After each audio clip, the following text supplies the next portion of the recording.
Hello, everyone, and welcome back to Titanic Talkline. I am Alexia. That part hasn't changed. What also hasn't changed is how excited I am for this next interview. But before I get into that, I just want to thank you all for listening so far. If you're new to the show, please go back and listen to my previous interviews. They are all amazing. I have some awesome interviews coming out as well. I'm going to be talking to Simon Medhurst, LA Beatles, and I got to talk to Raf Avila, that Titanic guy, and LA is the Titanic girl. So I think now all I need to do is get a round panel together. Or a Hunger Games situation. Huh.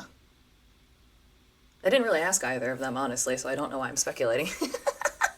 Oh well. I'm recording on a Friday, and I'm slightly out of my mind always. So I'm going to stop talking. Once again, thank you all for joining. Please go back and listen to previous ones, leave me a review, all that good, nice stuff, and enjoy my interview with Ryan Moss. Well, I know who my guest is today because I'm looking at him, but just to get right to it, would you tell everyone on the Titanic Talkline who you are and maybe like the condensed version of your story of how you came to Titanic? Because I'm going to get into that like super soon. Yeah. So yeah, I'm Ryan Moss. I'm primarily a digital artist, and I do work for a project management company based out of Austin. But I've loved Titanic ever since third grade. I read a book that my third grade teacher passed around the class, and the art. I've always been an art-minded person, even as a kid. The art in that book stole my heart. I can't even remember the book. I can never find it. It's not one that. It's not like Don Lynch or Ken Marshall, who are the popular Right. painters, But I've looked all over for this book, never could find it. But anyway, I just love Titanic ever since, and then of course the movie came out when I was in sixth grade, which cemented that passion even more. So Right.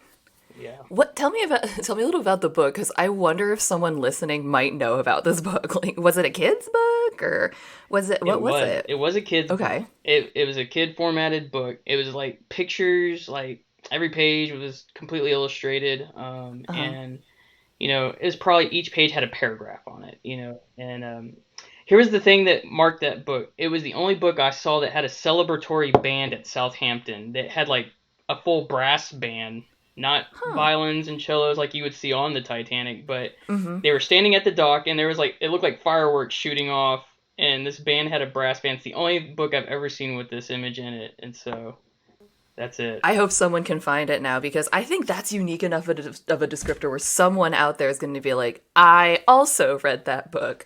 Yeah. But I didn't, so I can't help you. I was hoping it was going to be an easy one like the Magic Treehouse book. It's not. No, and I've seen the Magic Treehouse book. It's not that one. Yeah. When did you wow. Words are fascinating.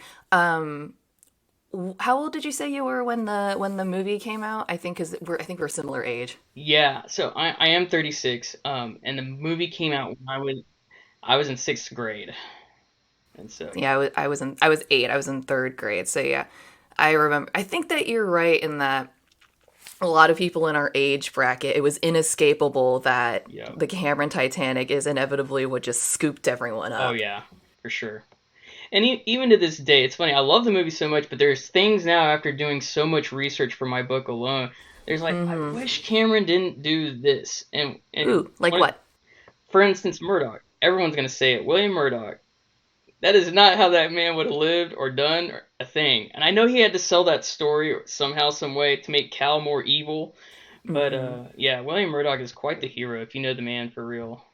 You know, it's interesting because I just finished an interview, which I have not published yet because I'm lazy, with Dan Parks, who runs WilliamMurdoch.net, Okay. which is, I don't know if you're familiar with that website, but it's like one of the big ones about Officer Murdoch. And we talked really extensively about that plot point. And one thing that Dan brought up that he thought was the biggest step too far with Murdoch's storyline was the bribery plot. Yeah. Is that how you think about it too, or do you just Yeah. kind of like not like the overall everything? Yeah, the bribery part and the suicide. There is no proof in all the testimonies that an officer committed suicide. I've cross-examined tons of officer accounts. I hardly ever find that. And so I feel like maybe they shouldn't have gone that way. That's artistic licensing, and every movie does that to anything historical. Right. So I agree, and I not that I think it's unimportant, but the only reason I don't want to focus on the suicide is because I made Dan Park talk about that for like Right. 45 minutes. So, but he was the reason I wanted to bring up the bribery plot, especially with Murdoch, is because to me, that was the thing that really made him look like a gray character. Yeah. Because if you eliminated the bribery plot, you can kind of see how someone caught up in a massive disaster might just be like, I'm done. Yeah. But the bribery thing was, yeah, I didn't like that. I didn't like it either. 'Cause, yeah, like you said, in a disaster, who's going to care about money anymore? That's when money Right. just, the thought of money even goes down the drain. Like the moment you're in danger, that's the last thing I think about, you know. Any human would. You I'm would not going to hope get rich so. during this disaster, you know. Yeah, and that reminds me of the deleted scene that was Spicer Lovejoy chasing Jack and Rose through a Yeah. sinking ship over a diamond, and where I'm like, listen, I get that's millions of dollars, but also you're not just running through the dry parts of the ship; you're running through waist high water. Yeah, you're already freezing your legs off. I mean, the Yes. water, yeah, is below freezing as it is. It's the only temperature that can hold a freeze without turning into ice because Hmm. it's salt water. Is there something that you put in your book almost specifically because it was wrong in the Cameron film? I know that sounds like a very weird roundabout No, that's a question, good but like, question. Yeah, actually, it's turning, it's making people not look like they care only for themselves. And in this case specifically, my main character, John Harper. If you know John Harper, he's a pastor out of Scotland, and he's like I said, my book follows two stories, but John Harper specifically, he's a selfless man throughout his character, throughout the sinking even. I mean, he gives his life. And spoiler alert, but it's. I mean, if you know his story, you know this is going to happen inevitably. It's like watching the movie Titanic. But he's selfless to the very end, and because of Cameron's perceptions of people who are very selfish. I want to correct that and say no. There's people who are super unselfish, and this man's life was exemplary in that. So yeah, that was definitely one of them. that seems like an important point to bring up, though, is that whenever anyone takes artistic license, especially with real people, not fan fiction where you're messing with like Edward Cullen and nobody really cares, but when these are real people, you're always going to kind of tickle the zeitgeist in that way where someone's going to get upset about something that was said, no matter how you do it. And like, what I know that this is kind of weird, but especially when writing something like Titanic, where you're going to get people who have strong opinions, like, are you doing anything to brace yourself for that? Yeah. Like, are you going to a therapist to build up mental walls or something? I like, what do you do when you're really taking a risk like that? I don't write historical fiction for a reason. I do fantasy Yeah. because I don't have to fact check it like that. Right. Yeah, and the thing is with my research, I did a lot of cross examinations. Like, can this really be the true story? Is this really what happened? And I know mine's more historical fiction because we don't know every single detail of every hour. I can't Sure. claim a nonfiction book out of it, but I can claim that most of the sequencing of events happened this way based off of the people who knew him, especially John Harper. His sister, who's really his like very distant cousin, but they are like brother and sister relationship. Mm-hmm. They are that close. Her testimony of him is very powerful, and then the testimony of his own daughter, um, who she had to watch and say goodbye to her papa, but he said, "I'm staying behind for a mission. I have something to do here," and he knew he was gonna die, and that it speaks volumes. Yeah. I'll admit I don't know too much about this man's story. And Yeah, can you tell me a bit about him? yeah, Because like yeah. I am always down to learn about somebody new, and I don't know much about him. So my book follows two stories, one from a first Mm-hmm. class perspective, Daniel and Mary Marvin. That's what the book opens up with them, and I can tell you more about them in a minute because their stories are very special too, and there's a reason why both of these stories are in here. The excerpt you shared with me, just for the benefit of the listeners, was centered around That's Dan correct. and Mary, That's who you're correct. talking about. Yeah, and then John Harper joins a little bit later in that excerpt with their entrance on the second class promenade. And so John Harper, he grew up in Glasgow, Scotland, and he was a pastor on a Baptist church on Paisley Road. He boarded Titanic as a second class passenger, but this wasn't his first crossing. He had done a series of revival meetings in Chicago a year prior, and he had actually sailed on the Mauritania. He'd been crossing several times, and he had a mission to be a evangelical pastor, and so that's his story. And then he goes back to pick up his daughter because he hadn't spent a lot of time with her, and he decided to take her on this voyage across the Atlantic to go back to Chicago. And her caretaker is his late wife's niece, actually. And so that's who Jesse. But they have like a brother and sister relationship, and that's the neat part. She's taking care of his daughter while he's gone, and Right. and so he boards Titanic, and yeah, their story unfolds there. Very powerful story, and you know during the voyage, it's a mainly quiet voyage for them. And I actually have Sure. letters that he sent off in Queenstown. More of that's in the meat of the book, and there's descriptions that he puts in those letters that gives you a lot of clues about what's going on the voyage. And he says for the most part it's roughly a quiet voyage, and then comes the sinking where his story really takes a lot of grip. And yeah, and he actually knew based once again this is off of his sister's testimony, Jesse's testimony of him. He basically got up in the middle of the night after the ship hit the iceberg. He knew immediately something was wrong, like because their cabin was probably on E deck in the second class aft of the ship. Right. You would definitely know. You'd feel it, right? And so he got up, and he was probably one of the first to put a life vest on his daughter, just because he was just a good father. How old And was she? she was 9 years old. Oh, so Yeah, really little. little girl, and she knew what was going on. You could tell by her testimonies too, that she'd given later on. She knew exactly what was going on. But Like, I'm not he, the world's biggest fan of children. Like, I'm one of quote unquote those people, but I also give kids a lot of credit. They're extremely smart, yes, especially when it's emotional stuff. Like, they may not get politics, but they know mommy angry, yeah, daddy sad. No matter how old or young they are, a 9-year-old's definitely gonna know that it's not ice cream time. right. That's smart enough, that's old enough to know and perceptive enough to understand. Yeah, I have two children of my own, and so I get this perspective from them too. And I wrote this book before I even had children, so it's interesting to go back and start doing the art for it and say like, whoa, yeah, this is interesting. I can't imagine being this dad and my child's in danger now. And I have this dad part of me. It's like I gotta save my kid.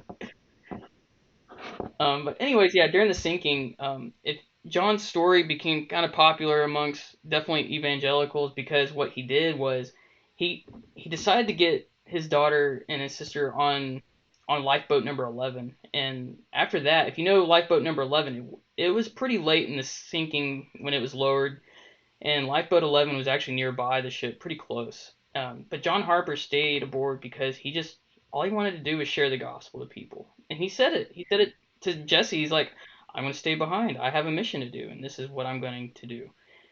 And she's like, "Okay, brother, you're kind of crazy, but sure, why not?"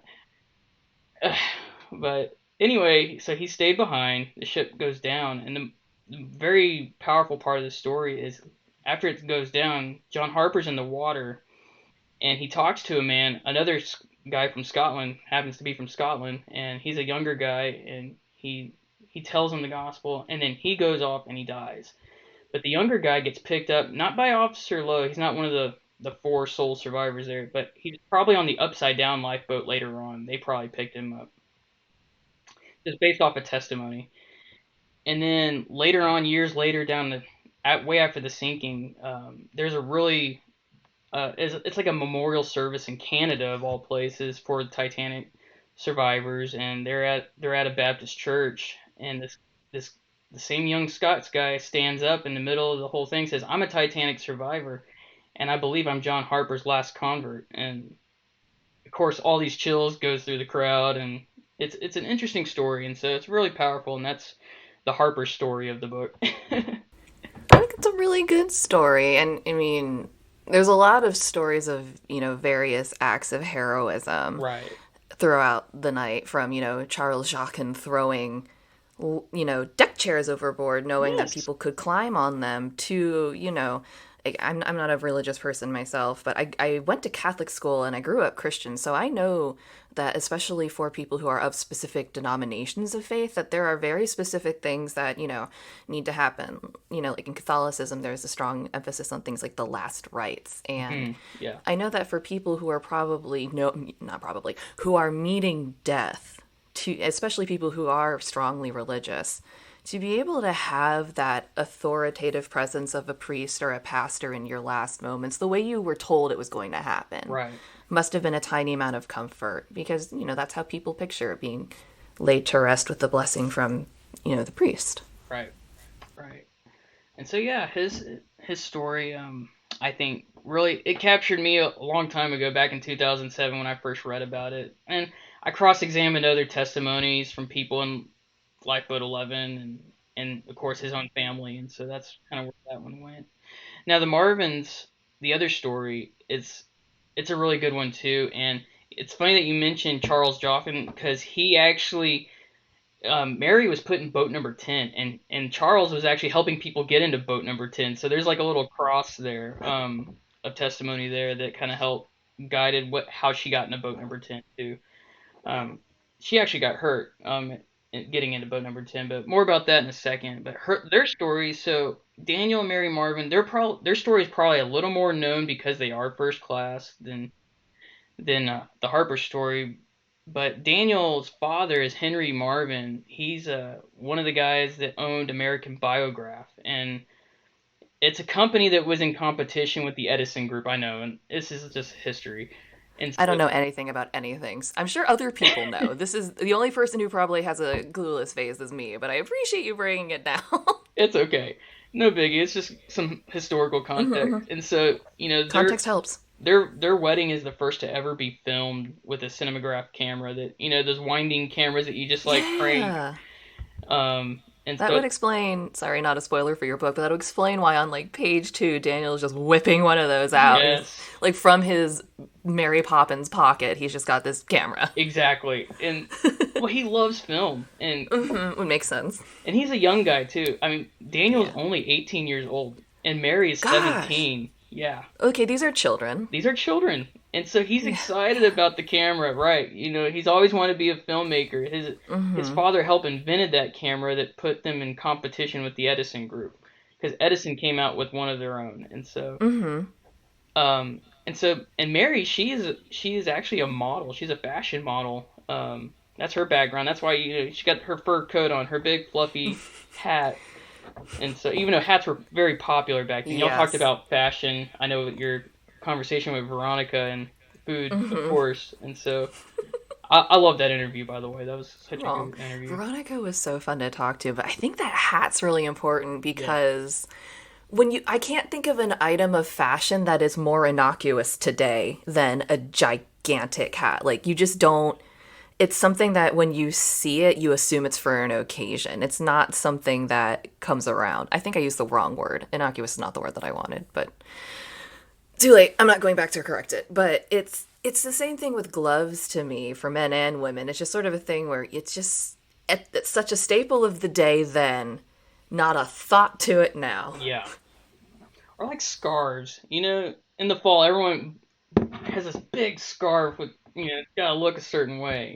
I think scarves of the hats back in 1912 and Edwardian periods. That's fair. Yeah. Scarves are very, very telling. They're like a personality test. Yes, they are. Even for men, I see men with scarves. I'm like, yeah, you're a scarf guy. I like a Nothing wrong scarf with a too. scarf. I was gonna say, they're so warm. They are. They're comfortable. Even in Functional. Texas, I've worn a scarf before. But Yeah, I'm from Maryland, so I wear them in the cold weather, and it makes a difference, especially yeah, when you're walking that dog in 30-degree weather. That scarf's gonna save your neck, literally. So I get it, but in Mary's case, she's got a massive fur coat, which yeah. I know that it was cold, but was it really that cold? Surprisingly, in England in the spring, it can be. I mean, the temperature in Southampton that day was recorded at about 60 degrees I Fahrenheit. was asking because in the Cameron film, Rose is wearing 75 layers, but it's Yeah, clear that outfit's for springtime. yeah, and they were, and hers. she's covering herself up, and she's wearing a day outfit just almost similar to Rose below that coat, but Mm-hmm. according to the research, it was a kind of chilly English morning, if you can imagine, kind of hazy when the sun finally let out. Yeah, 60 on the seaside too. I forgot about that. Yeah, so there's a bit of chill, of humidity in there that kind of comes along with that. So yeah, Mary, with that outfit and hat, she and her husband board Titanic as first class passengers. Very very obvious. They exit a rental car too, uh, Yes. and it's really interesting why they're even first class because really their parents bought their honeymoon. This is their parents, and most first class passengers, a lot of them are also innovative entrepreneurs. I know there's that racial aspect of white privilege that everyone wants to talk about, but a first class passenger is marked by what they've done. Like John Jacob Astor, he was an innovative guy. He's an entrepreneur as well and an inventor. Same thing like Daniel's father, and so his father paid for their honeymoon and their ticket because these are And those kids. tickets were. I was gonna say those tickets were like. It's not $20. No, I think some estimates are equivalent to almost like 70 pounds, even like to the today. I don't remember the full price. I don't either. I can't remember, but I it's think really hot. someone. Yeah, I think when I don't know when it is, but whenever someone does a conversion for like the parlor suite rooms, it always just makes my heart skip like 7 beats because I'm like, well, my bank account just got really, really upset by that figure, and it's theoretical. Right, right. So yeah, yeah. So a very interesting thing about the Marvins is I actually got to do an interview myself over the phone. This was back in 2007 with Mary's grandson's nephew. Um, and it was really fascinating because they have a compelling story, which will be in the book as well. His so Stuart DeCamp is Horace DeCamp's grandson and Mary's grandson. So that's who Mary remarries after Daniel's death on Titanic. Which spoiler alert. No, what? What? No, it's everybody You knows he didn't died. tell me that people died in this book, Ryan. I We know. need to have a discussion about your book then. Probably want to put a disclaimer at the beginning of this that death will be People die discussed. in your book. Sorry, people die in this book that people famously died in real life. I don't Right. know if that's going to upset you. Yeah. Sorry to offend, but it's reality. It's accurate. The ridiculousness of it, but it's so true. I mean, I think that goes back to my really dumb question of like, are you ready for the nonsense? Because I didn't mean to cut you off in the middle of your plot No, you're description, but fine. just because again, we're talking about you didn't go the Cameron route where you made up a Jack and a Rose. Right. These are all real people. Yeah. Yeah. Yeah, these are. And their stories are very compelling, especially even on the Marvin's case. Well, Mary, she's going, after she got rescued in boat number 10, she hurt her back when she was thrown into the boat. Really Ow! bad. I imagine Yeah, she had an injured back after that, and in 1912 of all times to have an injured oh, back. I know. She remarries later on to this guy named Horace DeCamp, and I got to interview their grandson's nephew, whose name is James DeCamp. But anyway, Stuart DeCamp, their grandson, had a really tight relationship with their grandma, with Mary, and very fascinating enough, she kept all the photos and the reels of Daniel's Voyage, like, because he filmed a lot of the Voyage, because he loves cameras. He filmed, them on the boat deck, and he filmed them everywhere. But unfortunately, Mary kept those reels to herself. They're not going to be found in a museum. They're not going to be found anywhere. Because right now all of them are at the bottom of a river. Yeah. So Sorry, you didn't say the ocean. I was about no, to a say, yeah, river. that makes sense. You said a river. I'm gonna need. Some context. I was like, I have about 14 questions, but I have a feeling you're about to answer them, so I'm gonna stop.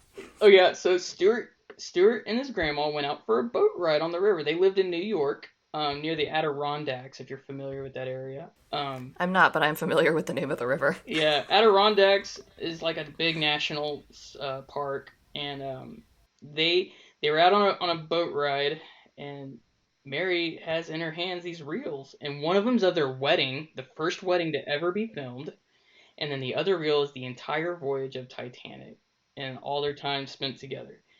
And she did not talk about Titanic to her grandson at all because she was so devastated at the loss of Daniel, just her health afterwards.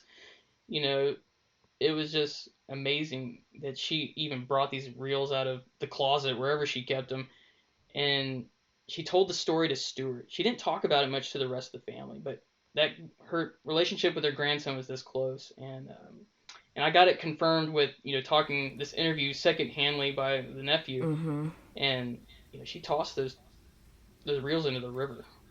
She wanted nothing to do with them. You know, Like ah. I know. I was gonna say, I think part of my discussion with, was it Jared Honda? Yes, We it were was both like, Jared. Do you yeah, raise exactly. the big piece up, right? The We big can piece of talk the about that. Titanic when y'all were raising it up from the bottom of the ocean. Y'all talked about how you hated Yes. that. It's the same Well, concept. well, Would you? for me, it's more like I. In today's world, we look back and it's like, you threw away memorabilia from the Titanic, Grandma. What is wrong Right. with you? But I have gone full scorched earth on things that remind me of bad events. Like, I am a typical person. When I got broken up with, I wanted to set things on fire, Right. and You I want to get rid did. of it. Right. And maybe like I'm just going to pretend that if I get famous tomorrow, I might think like, "Ah, that ridiculous journal that I had might have been worth something." Or someone might think that like, "Too bad you burned those journals." And I would be thinking, "Is it though? Is it? Like were they that important? They were important enough for me to destroy." But, on the one hand, of course, I'm like, damn, I'd love to see those reels. But I'm like, I empathize with not being able to keep it around, with not being able to have that literal ghost following you around of Right. and have it recorded in that way. Because I imagine that itself is exceptionally traumatic. Because it's not just you lost your husband on this ship, but the ship has now become this massive cultural fascination. And the minute I'm betting you the second she told someone about that, there'd be journalists being like, "We Right. want that footage. How much will you pay? We'll pay you. We'll pay you. We give it to us exclusivity. Money, money, money." Right. Right. And she did. I don't think she wanted that. She kept it all to herself, and rightly so. And I when I first read the story, um, my first reaction was, I actually get it, because why would you want to be remembered of the loss of your love, your first love too, this was a very hard loss, and why would you want to be reminded of it? Burn it all. Except she just tossed it in the river. But I yeah, read Hazel Gaynor's novel, The Girl Who Came Home. It's another another historical fiction. And it has a similar plot where a woman named Maggie is a survivor on the Titanic and she never speaks of it until she decides to tell her granddaughter one day. And that's how the story unfolds. And it's almost how it happened in Titanic the movie, where like at the very end, doesn't Rose even say like, "I never talked about this to anybody," and like this is her granddaughter being like, surprise. "Whoa, this is the lens on your life." Yeah, and I think Cameron did a great job with that part, with that aspect of the old Rose. I love the expressions on her face. That's like one of the best actors. Oh, is that Gloria Stewart? Man, just some of those expressions was like brought me to tears. I'm like a young dude when I first started the movie, and like an old lady just oh, it's so good, so good. I think part of what makes Old Rose's story compelling, and I know some people hate the present day sequences in this movie, but for me, what makes her story compelling is that very often I think people, not intentionally, but like we disregard the elderly in a way where it's like, okay, grandma, eat your soup. But in this, she is not only telling a story, she's telling a story, a compelling story in a compelling way, and not only are people listening, she is the authority on that subject in the room, in a room full of scientists and explorers and researchers. This 100-year-old woman is sitting there being like, "You don't know anything. Not because you're not smart, not because you didn't research, but because you weren't there." That's the most powerful statement right there. Yep, because you weren't there, and that's why I take all these testimonies that I've gathered up. They are the authority because I wasn't there. Yeah. I'm just trying to retell these stories the best I can because not very many people know about them, and I think they're compelling. Like in the Harper story, hardly anybody knows this man's story. And I just want to share it with everybody because it's just a very selfless act, you know. It's important to highlight the fact that even in it, I think that this is also what makes the Titanic a compelling story year after year. It's that you can always find little slivers of heroism in absolutely harrowing moments. And it can be simple stuff. Like, it can be as heroic as, Lightoller and Murdoch and all the officers literally toiling their fingers off to get people off the ship. Or it's as simple as comforting somebody because inevitability has reared its head. Yeah, I think those are good. But, yeah. So yeah, with kind of the rest of the story, the meat of it, my excerpt only covers the first 17 pages. This is a full on. It's what I call a short novel. It's 120 pages total, about 12 chapters. Is But that it, with the illustrations? yes, I'm gonna fully illustrate the whole thing. And the But is thing it is, 112 pages already illustrated, or is that just text? that's all text. Okay, because that's going to be way longer. Yes, because I'm trying to format it, and I'm still working on formatting. Yeah, that seems like the hard part. Yeah, because I have a certain vision. I want to capture this part of Titanic, but I want my characters to look this way, and so I got to work my text around the whole illustration. And sometimes I have to change the opacity of the entire illustration. I use tons of color, and so sometimes it looks like this dull picture, but it kind of captures also this authentic old look too. And so I have to balance that Right. throughout the art. Yeah, it's again those creative decisions where it's, Yeah, you have to make a decision. Am I going to change the opacity of the drawing? Am I going to add a text box behind the text and make it semi-transparent? right. Am I going to do da da da da da? There's 100 million decisions that go into how you're going to portray anything.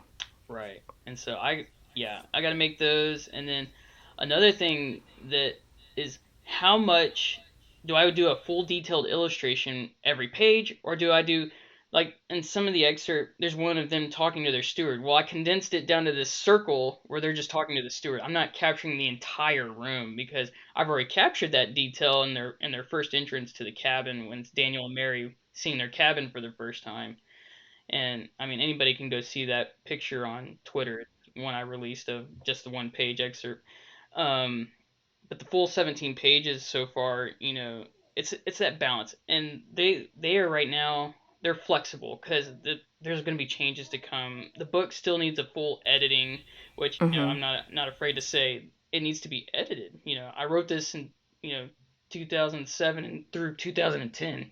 It took me 2 years to write because I'm working full time, and at Yeah, nighttime in the coffee shop, I'm working on my book. like frenetically typing in a corner. Yes, yes, I was that guy sipping my coffee at night, working on this book till about 10 or Hey. 11 at, 'cause I'm not a night owl. Oh, yeah, no, me neither. I can't do the 1 or 2 o'clock in the morning like some of my friends did. It's like, I've never been able to do that. I've always been that person that's like, yeah, this is a sleepover, and sleep is in the title. right. Yeah, I can't think of very many things that were as big at the time, film wise, as Titanic, because also movies didn't come out as fast as they do now. So you really there was often a lull in the box office. Like, I'm old enough to remember box office slumps that were almost intentional, where it's like, yeah, well, it's slow now because they're gearing up for the summer or holiday releases. Yeah, I think the movie at the time that was maybe as equal to Titanic was Good Will Hunting, but it wasn't even equal by far. But it came out at the same time. It won a few Oscars when Titanic won like the 11 record hitting 11 Oscars. But I think Good Will Hunting took the screenplay, Yeah, it did. which What? makes sense because sorry, I love Cameron's film. Obviously, I do, but Cameron, my mandarin, you're not the best dialogue writer. I'm sorry, you're just not. Sometimes some of those scenes are like, people don't talk like that. Yeah, Ever. yeah. And there's been a few other Titanic films that I've watched, especially ones from like the 50s and 60s. One of my favorite Titanic films is called Titanic, and it has Clifton Webb and Barbara Stanwyck. It's not as known as like A Night to Remember by Walter Lord, but This movie, it does a pretty good job, but you still have that 1950s American talk in there when we're talking about British people. And like, I think all movies tend to do that, just your context of culture, but or where you're filmed, and so everyone struggles with that from time to time. Even the best of Titanic movies. I think A Night to Remember did a pretty good job though on trying to keep it who's American, who's British, and yeah, who's the foreigner. Whether you're Scottish, Italian. I think they did pretty good with that. Yeah, and that's the thing is that I like that there were a multiplicity of ethnic characters in the Cameron film, but Yeah, like every single one of them was plucked directly from the book of stereotypes. I hate that. Yeah, It's just bonkers to me where it's kind of like Fabrizio could not be any more Italian if you poured marinara sauce directly on his head.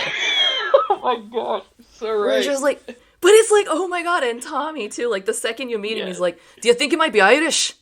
I'm kind of Irish. Got the red hair and the curls, and I've got like snuffy attitude, and I have a terrible accent." But it's kind of like the second you see him, you're like, "Gosh, I wonder if he's from Ireland." Right. He's probably one of those guys who built the Titanic in Belfast. Talking about big hands and shit. Where it's like, what are you doing, sir? Yeah. Because some of the scenes are absolutely fine. Like a lot of the scenes with Jack and Rose where they're just chatting are fine, but some of them are just like human beings don't speak in any language in Yeah. that way. Yeah.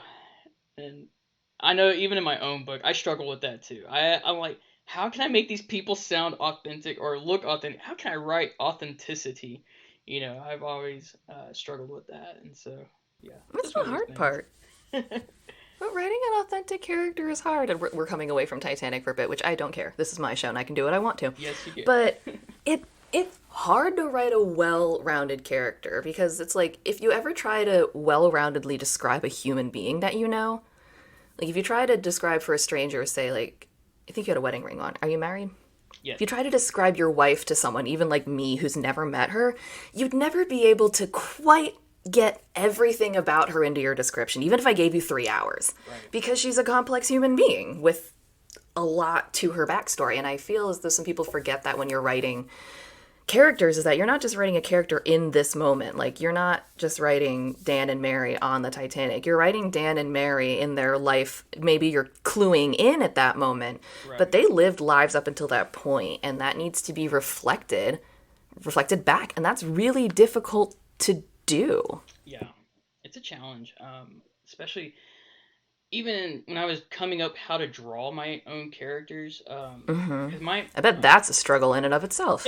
if anybody's seen my older art, it's anime. My styles have been anime since I've been growing up because I do love anime though, so I've watched anime since fifth grade, so why not draw it, right? Um, no, so I've kind of merged the style of kind of painterly but slash still anime characters just because it's just been the way I've always drawn. But capturing their essence like from photographs because I've seen photographs of John Harper and his family and even Daniel and Mary, and so I kind of like use them as references to kind of draw the way they look, and still try to capture that authenticity in some way with an anime looking face, but it's what it is. the way that your art is done to me reminds me a little bit of Ghibli anime Oh yeah. in that I don't know why or how to describe it, but it kind of has that very beautiful background heavy slice of life look to it. And the way that the characters are designed is not as, I mean, not as like rough and tumble as say like Cowboy Bebop or something like that, where it's Right. very angular. But I think it lends really well to the story because for people who are unfamiliar with Ghibli films, number one, stop listening to my podcast. Number two, start watching Ghibli films. Yeah, they're beautiful. They are, but that's the thing is that they have this gorgeousness to them where that even if the story is simple, the world is constructed in such a way that you can feel it. Ah, yes. And that's the heart that I'm trying to reach with my book. I want it to be felt, also read. I want it to read well, but I want it to be felt because like I said, I was captivated just by reading these stories when I first learned about them and like man, if I could capture that and how they look that this would be, the ultimate goal of this book. When I first wrote the book in 2007, I always wanted to put pictures to it. I didn't think about fully illustrating it, but I wanted some pictures. Like, you read some novels and they have like a series of pictures right in the middle of a novel just Yes. to kind of give you that break. I kind of wanted that at first, but then I was like, but I'm an artist. I want this entire thing to be full of illustrations, and so that's why I went this crazy route. But I think that's good because my personal ultimate goal with the work that I'm writing is I also want it to be an illustrated work. Yeah, Now, I don't know that I necessarily need mine's written way more like a very long annoying novel, so it's like I get where maybe I wouldn't want it fully illustrated, but illustrations especially in a book can really add something, and genuinely I don't believe enough adult literature capitalizes on that. right. Yeah, sometimes I feel like it misses out when it has so much potential. There's adult. In fact, we're talking about Titanic too. There's also adult Titanic books that I've read. Some come, there's no images in them, and I'm like, but I can picture the story in my head. But I would love to see an illustration of this or that. One of the a really good one. It's not really adult, but it is Diane Ho's Titanic: The Long Night. And I don't know if you've ever read that. I read it. Probably. I think I read it in high school.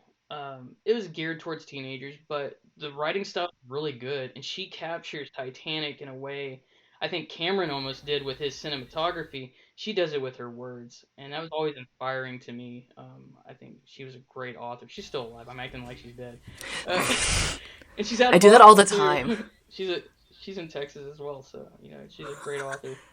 She writes murder mysteries now, Ooh, but she does this great Titanic series. It's like 2 books. nice. I've Yeah, never heard of it. I'm going to have to look it Diane up. Ho. Yeah, I'll send you a link to her. Yeah, please do. Diane Ho, I hope you're listening. Um, I think that's important, though. I feel as though kids' literature is a big jump starter for getting kids interested in history. Like, I'm not personally a big history buff, but I still remember reading young adult historical fiction about the Tudor family, Mm, and that kind of helping me understand the dynamics. Because, you learn about Henry VIII and he had a bunch of wives and he killed them all in school, and it's just, right, it's so simple, and you're like, okay, got it, when's the test? yeah, And right. then yeah, exactly. And then you read this book, which again, historical fiction told from the perspective of, you know, his mistress Mary, of Queen Anne. I think they wrote one from the perspective of Catherine of Aragon, and they were all written from the perspective of one of his wives. And it helped build context of like, oh, so a woman in court did almost nothing all day. You had no power. Gosh, that sounds boring. Who is that terrible sounding man? It's just like you're Right. reading it and it helps as a 13-year-old build a little context because otherwise it's just, gosh, that man killed a lot of ladies. Right.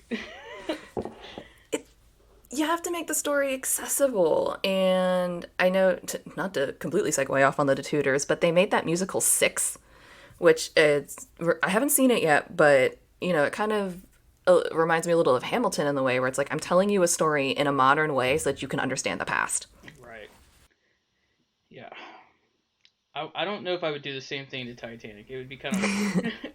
Like you're gonna be on a That's cruise fair. ship, one of the whatever a Carnival cruise, and it goes down. Oh god. I don't know. I don't know if it could work the same way. I don't necessarily. I do and I don't think so. Do you remember the seawall ferry disaster that happened in, was it 2004 or Yeah, 14? with Korea, Gosh, what a heartbreaking story. that was terrible. Yeah. And I think what that teaches us is that we have both learned everything and nothing from Titanic. Right. It's exactly what it teaches us. And I think that wreck in particular, because in the same way that Titanic at the time had the Marconi gram and it was able to, like, while it was going down, be spitting out real time info, as that ferry was going down, we had everyone in there, and there was those children on there all had cell phones. Yeah, the cell phones told the story, and it was depressing seeing the ship leaning, people still inside it. And when I saw those images, of course I cried. I'm just an emotional person. But I also put myself there. It's like I don't think I would still be sitting inside the leaning ship no matter what the crew member told me. Even though I'm a good swimmer, I could think maybe I can. My chances are far better outside the ship than inside this leaning thing. And you see it on their cell phones, and I'm like, oh my gosh. Why aren't these kids on the lifeboats yet? What is wrong with y'all? I know, and they're kids. Yes, yeah, That's that's I the think depressing part. I think that's one of the big things that caught me was that I think people like to think that we have learned a lot from Titanic and, it would never happen, but you have to remember that there was an absolutely absurd percentage of third class children that did not make it. Right, right. It's the same thing like with the shipwreck, the Lusitania. A lot of the deaths were kids, and Yeah. it's tragic, you know. Yeah, Because ocean liners of the day, they weren't like cruise ships in the same way where everyone was on vacation. Some people had everything on like their entire family. It wasn't right. just, we can only afford 4 tickets for this cruise. It was, we are moving to another country. All 8 children are getting on this boat. Yeah, immigration, that was your way to travel on the ocean liner, whether big or small. Because, for example, y'all mentioned the Atlantic in that interview with Yeah. Jared. That's an interesting one, and I've read up on that one, and it's kind of I it don't like know the much about it, and I don't think we really got into it with Jared. So do you wanna talk yeah, a bit about it? just a little bit. So Yeah. yeah, it's a bit smaller than Titanic, but at the time it was actually one of the bigger ships. But if you compare it to Titanic, it's very small. How And big was like what was its capacity? its capacity, if I remember, was like 1,200 Okay, tons. so it was like a third or a fourth of what the Titanic and it was. It wasn't full on its maiden voyage, but like it was supposed to be able to accommodate like tons of And people. to kind of visualize it, Titanic is like a four smokestack, huge steamer, right? Well, this ship was, is still a good sized steamer, but it only had like two smokestacks. So it's about, think of it that way. It's half the size, but it had a lot of people on board, and it wrecked off of Halifax, near Halifax, Nova Scotia, and it hit some rocks in a stormy sea, if you can imagine. But I can. the crazy thing is the weather really worked against the shipwreck, and I think Jared mentioned it. People, died in these crazy ways. For one, the captain made a couple mistakes trying to get the ship grounded, at least grounded, but Yeah. the waves were just overtaking it, and even every effort to lower lifeboats was insane because the waves were pushing them over. And then finally, the sole survivors were on rocks, throwing out lines to people, and so very few, if any, children survived, if you can think of it. Because I don't want to think about it, but because I, the yeah, it was just working against them every way. It's a very interesting wreck, one of the saddest ones, I think, and it yeah, predated Titanic. it did. And I think as Jared and I discussed, it just didn't get the press attention because there wasn't press attention. Right, You couldn't just call up your local paper and say, "Could we need you to talk about this?" There wasn't telephones. right. Because yeah, it was before the Marconi grams were invented, and so they didn't send out even. I think even their signaling was very primal, if you will, where it was like we could shoot up a few flares and that's it. That's our line out. Was this even before the telegram was available? I know nothing about time. I do, but I can't remember on this shipwreck in particular.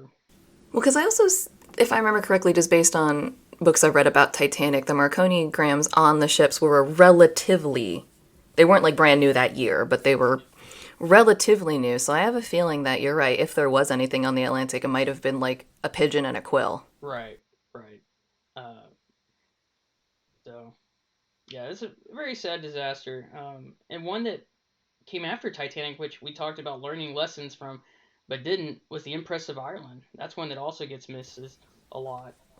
I've heard of this one only in name. Yeah. I do not know anything about this wreck, so Oh teach me man. something.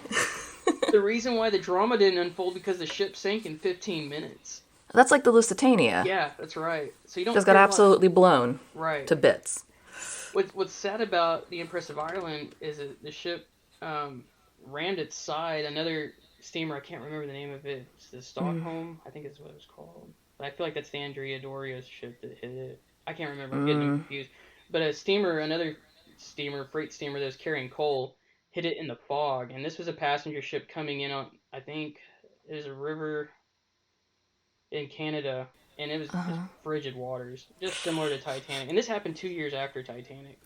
Oh no. And so it got hit on the side, and the ship just went on its edge like in 15 minutes. It was so fast. like people just couldn't even escape except out the portholes off the side of the ship. So Jeez. many people got trapped inside, and that's why so many died. Ugh.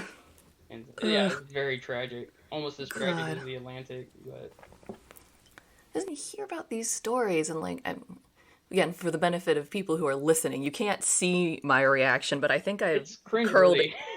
I've curled inwards a lot just hearing about this because you can picture it.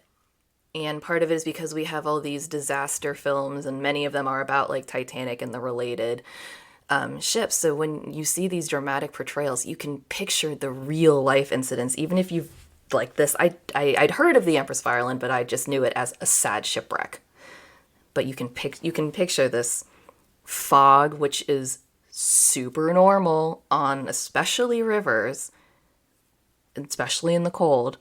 It's the I St. don't know. Lawrence Seaway. That's what it was. I was trying to remember. Ah, Yeah, I know that there was it would in the correct me.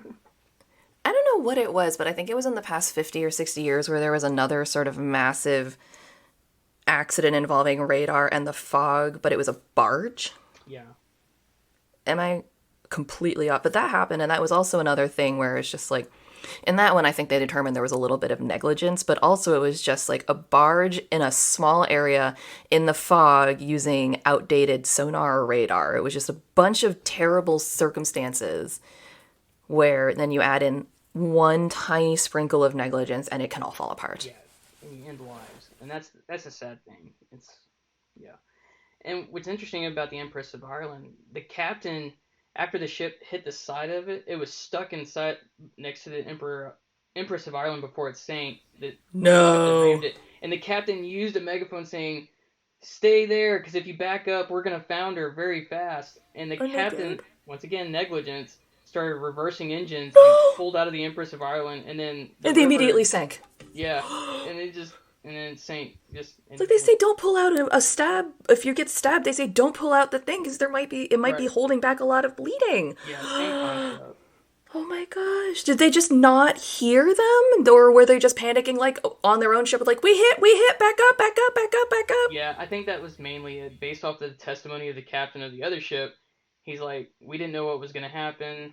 The river currents were kind of strong, so we needed to pull out, or we were going to sustain more damage and sink ourselves. And so, God, what a nightmare. yeah, the whole situation was a nightmare. Awful. I can't rewatching Titanic, I think to myself, like, what would happen to me? What would I do? And I think Bill and I covered this, or Jared and I covered this, where I was like, I don't think I'd make it unless I got really, really lucky. And you hear stories like this, and it's just like, these were people's real lives.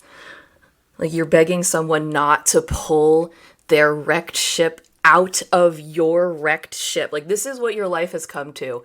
Please don't undo the damage you've created because you'll make more. And they're doing it. And they're doing it, yeah.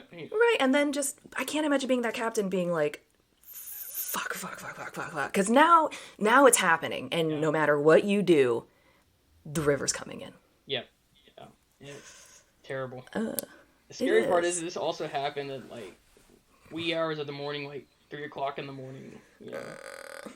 So basically what we're learning is that ships should stop sailing at 11 o'clock at night That's and the biggest only lesson to resume learn. at 7 in the morning. Yeah. Ships go to sleep. That's what we're learning. Ships Like need naps. 18-wheelers are supposed to go to sleep. I see. You know what? I think that this is the lesson we failed to learn from Titanic is that ships, like trucks, need to sleep. Yep. Man, People. No, we solved it. Ryan and I fixed it. I know it. Yep. There should be no more shipwrecks from now on. Just put them to sleep Yep. for a little while. Everybody take a break. Go to sleep. But like a ship, like anything else, like you have ever tried to drive your car for more than 24 hours straight? Your car's gonna get mad at you. Even if it's brand new and tuned up, just because it's going for 48 plus hours, it's not designed to do that. Fails. All the mechanics fail. You know, you overdo it. Mm-hmm. So. And Dan Parks brought this up in his interview too, and one thing he pointed out was that the Carpathia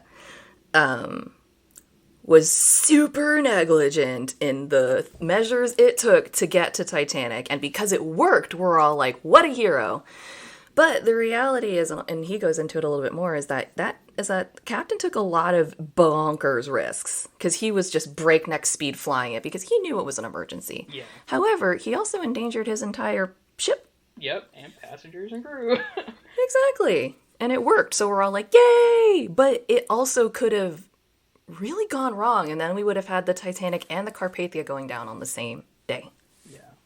I think Captain Rostron of the Carpathia, he had a really good heart. His intentions were good, but that ice Absolutely. field was insane. I've seen maps of that ice field, and how do you navigate a ship through that? I don't know. Especially in those conditions, still waters. There's no moon out, so you can't see icebergs. It's Anything. and the reflection because the waters are so still. This is what hurt Titanic. The waters were so still, you couldn't make out what was the sky and what was the ocean in some places. And so icebergs are just what are they? You can't even see the silhouettes of them hardly because the moon's not even out. And so Yeah. that was It very would daring of Rostron. It was, and again, it worked, and we're all grateful because if he hadn't made it there, those people probably would have just died of exposure because it's still cold. But the other thing too is that it's just about technology. There was so many miscommunications that the only reason Carpathia found Titanic is because they just like stumbled upon a lifeboat. And it was like, Right. oh, that is what we're looking for. How convenient. But speaking of negligence, though, and other ships in the area, we always talk about the Californian too, We do. but we have to because had the wireless on Titanic not told them to shut up, that evening, we might have a different story where they wouldn't have ignored them. I I don't know, and know. if Who knows? But I think that again, this goes back to so many what ifs where it's like they used to have hours on the Marconi right, operators. right, So it totally makes like if I was ending my shift and I was calling the next shift and I was like, "Hey Katie, just want to let you know that there's some ice up ahead. We're a little stuck right now." And the response that I got was like, "Bitch, shut the fuck up." And you're like, "Well, okay, I'm going to bed and good luck." Click. yeah, And that's what would happen. And then obviously the next day I'd wake up and feel horrible. But in the moment, it's like, well, I'm done with my shift. I was just trying to be nice. I was supposed to be off 5 minutes ago, and my bed is that way. So I think that, people give him a lot of shit. But I'm also like, I think I do the same thing. you need your sleep. Honestly, you need your sleep, and he had no clue. He took his earphones out, so he couldn't even hear messages anyways. Yeah, the crazy part is, California is seeing rockets going off in the distance, and they didn't even move towards that direction. They're like, oh no, we're staying put because the ice is too heavy over here. So, I try to defend the Californian just because I try to not. You don't want to think there's a bunch. Well, you don't want to think there's a bunch of douchebags on a ship nearby who are no, like, no, "What's that over there?" But that's the part where I lose it for them. That's the indefensible part. yeah. Something obviously is going on. Nobody just shoots random rockets in the air. I mean, not unless Obviously. you live in the United States. Right, yeah. Especially Texas with fireworks. Oh my gosh. It's a Speaking of 4th of drought July warning. coming up, looking forward to those in 3 a.m. Not. I am not looking forward to those. I have nothing to celebrate this year, and also loud and hot. Yeah, very, very It's a hot this year million for degrees. Texas. So, Yeah, speaking of things that were not happening in the Titanic, a 100-degree heat wave yeah. and a It killed them in a different drought. way. Yeah, But, that's the other thing is that I've started now asking this question to everybody that I can remember to ask it to, which is that we're aware that the climate changes are happening a little bit, as much as everyone would like to think that it's not. It is. And that affects our preservation of historical items. They're pointing out that, Everest is starting to melt, so stuff is coming loose. And as the water heats up, new things are going to start breeding. It's going to change the direction of the sands. And the Titanic wreck is already deteriorating. I think I've made my opinion pretty clear on what I think about it. But what do you think is our responsibility as enthusiasts to the wreck and its remaining? for the wreck, personally, I wish Bob Ballard, when he had the chance, when he discovered it, leave it the heck alone. Please. I really wish that. It's nice to have all the artifacts. I got to go to a Titanic exhibit in Galveston, which was really neat to see the artifacts, to see the cherub at the bottom of the staircase, preserved. But at the same time, should I see that? I don't know if I should have seen that. I had mixed Yeah. feelings because I love Titanic and I love to see it, but at the same time, I felt like they should have laid where everyone died. It should have stayed in. Probably should have stayed put.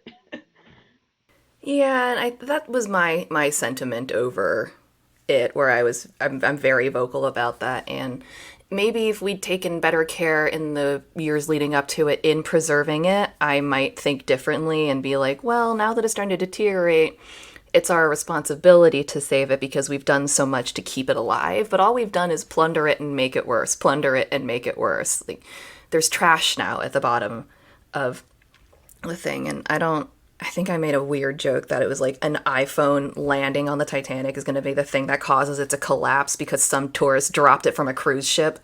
Just the weight of it is going to and I don't want to talk about, I think I've been talking for a solid minute straight, but it's not going to be around forever, and it feels like we're not thinking about how to conserve it and take pictures and make models and stuff. We're now focused on trying to grab shit, and it's like that's the wrong legacy, in my opinion. My opinion. But what's funny is that I think we've just hit like 1 hour of recording. So unlike the other interviews, I might actually be able to stop this one at a normal time. All right. No, But Ryan, it was amazing to have you on. I'm really looking to talk to people who are making modern art about the Titanic, because it's people like you who really want to capture that authenticity and tell it, that are going to help keep the legacy of the ship alive long after it's no longer there. Right, and that's my goal. Preserve those stories. Preserve what that ship means for me. And so, yeah. That's amazing. Thank you you for so much. having me on. I really enjoyed this. This was really good. Awesome. Well, thank you so much. And guys, Ryan is so much fun to talk to. I'm so excited for his novel to come out. And if you guys want to take a look at it, go to Twitter and Instagram. His username is RyansArt86. That's RyansArt86. That's all one word, and that'll be the same on both Instagram and Twitter. And you can take a look at his book novel, A Voyage into Legend, which I'm happy to say, as of now, I am helping him to edit. So I get to have really fun little sneak peeks of the story, and it's really good. You guys should go follow him on his Instagram and his Twitter. Keep up to date with him on his book. And yeah, thank you guys for listening again. I'll see you in the next one. Bye-bye.